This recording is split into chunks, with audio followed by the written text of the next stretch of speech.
जबाबदारी पूर्ण करायला वय मोठं नसतं, मन मोठं असावं लागतं. कधी कुणाचा काळ असतो तर कधी कुणाची वेळ असते. आज उडणारा पालापाचोळा एकेकाळी हिरवळ असतो.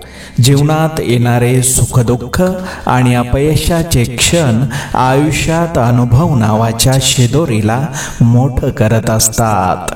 जेथे निर्मिती आहे तेथे निर्माल्यही ठरलेलं असतं. म्हणून आयुष्यातील प्रत्येक क्षणाचा मनसोक्त आनंद घ्या. भावनांचा आणि वेदनांचा कधीच हिशोब लावता येत नाही. त्या ज्याच्या असतात त्यालाच कळतात. जशी शब्दकोडी सोडवताना बुद्धीची कसोटी लागते, तशी आयुष्याची कोडी सोडवताना सहनशक्तीची कसोटी लागते.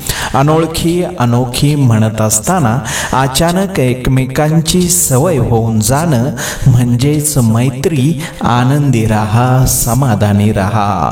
मित्रांनो, एक वेळेस भिक्षापात्र भरलं जाऊ शकतं, पण आपल्या मनातील इच्छापात्र कधीच भरत नाही. याकरता समाधानातच खरे सुख आहे, हे जो समजला तोच या संसारातील खरा सुखी आहे. आयुष्यात वाईट गोष्टी नक्कीच असू शकतात, पण आयुष्य कधीच वाईट नसतं.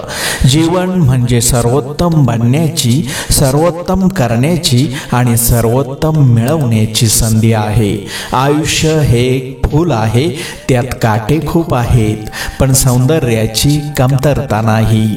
माणुसकी ही अशी जादू आहे, जी बघितली तरच दिसते, दाखवली तरच भेटते, केली तरच कळते, मानली तरच मिळते आणि ओळखली तरच शेवटपर्यंत टिकते. पुस्तकाच्या पलटणाऱ्या पानांपेक्षा आयुष्याची पलटणारी पानं खूप काही शिकवून जातात. जीवनात येणारे यश अपयशाचे क्षण अनुभव नावाच्या शिदोरीला मोठं करत असतात. स्वतःशीच वाद केलात तर सर्व प्रश्नांची उत्तरं सापडतील, पण दुसऱ्यांशी वाद घातलात तर नवीन प्रश्न उभे राहतील.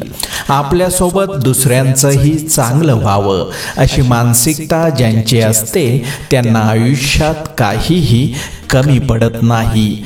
गोड शब्द आणि चांगला व्यवहार हीच माणसाला श्रेष्ठ बनवतात.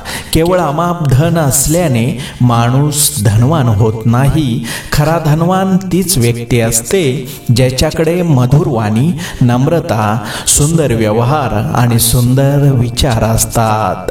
चुकीच्या दिशेला वेगाने जाण्यापेक्षा योग्य दिशेला हळूहळू जाणं चांगलं. सुविचार वाचल्याने आयुष्य बदलत नाही, मात्र प्रत्येक समस्येकडे बघण्याचा दृष्टिकोन नक्कीच बदलतो. कुठल्याही गोष्टीची गुणवत्ता राखणं ही एक कृती नसते, ती एक सवय असते. जीवनात वेळ कशीही असो, वाईट किंवा चांगली, ती नक्कीच बदलते. पण चांगल्या वेळेत वाईट काम करू नका, जेणेकरून वाईट वेळेत लोक साथ सोडतील. झाडाच्या खाली घातलेलं पाणी सर्वात उंच पानापर्यंत पोहोचतं. त्याचप्रमाणे प्रेमपूर्वक निस्वार्थ केलेली कर्म परमेश्वरापर्यंत पोहोचतात. सेवा सर्वांची करा, पण अपेक्षा कोणाकडूनही करू नका, कारण सेवेची खरी परतफेड परमेश्वरच करतो, माणूस नाही. जन्म हा एका थेंबासारखा असतो, आयुष्य एका ओळीसारखं असतं, प्रेम एका त्रिकोणासारखं असतं, पण मैत्री असते ती वर्तुळासारखी, ज्याला कधीच शेवट नसतो. वेळ, सत्ता, संपत्ती आणि शरीर साथ देवो अथवा न देवो, पण चांगला स्वभाव, समजूतदारपणा आणि चांगले संबंध हे कायम आयुष्यभर साथ देतात. प्रेम सर्वांवर करा, पण श्रद्धा फक्त परमेश्वरावर ठेवा. ठेवा, प्रेमाला आणि द्वेषालाही प्रेमाने जिंका.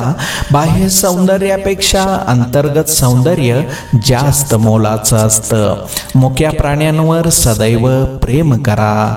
कठीण प्रसंगात न मागता दिलेली साथ नेहमी मोलाची ठरते, कारण जिथे सर्व संपल्याची जाणीव होते तिथे पाठीवर अलगद पडणारा हात देवापेक्षा कमी नसतो. देणाऱ्याबद्दल अपार कृतज्ञता शब्दात व्यक्त करता येत नाही. त्यासाठी अंतकरणात आणि नजरेत निरागस भाव पुरेसा असतो. ज्यांनी आयुष्याच्या प्रत्येक टप्प्यावर काही न काही दिलं, मग ते धन असो, ज्ञान असो की आधार असो, त्या सर्वांविषयी नजरेत आणि अंतःकरणात सदैव कृतज्ञ भाव असावा.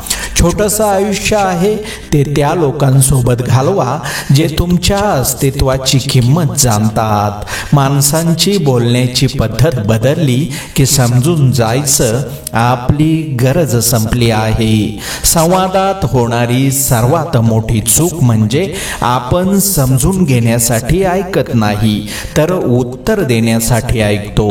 दुःख इमानदार असतं, थेट काळजात शिरतं आणि दीर्घकाळ आपल्या सोबत राहतं. सुख वाफेसारखं असतं, थोडा वेळ रेंगाळतं आणि बघता बघता नाहीस होतं.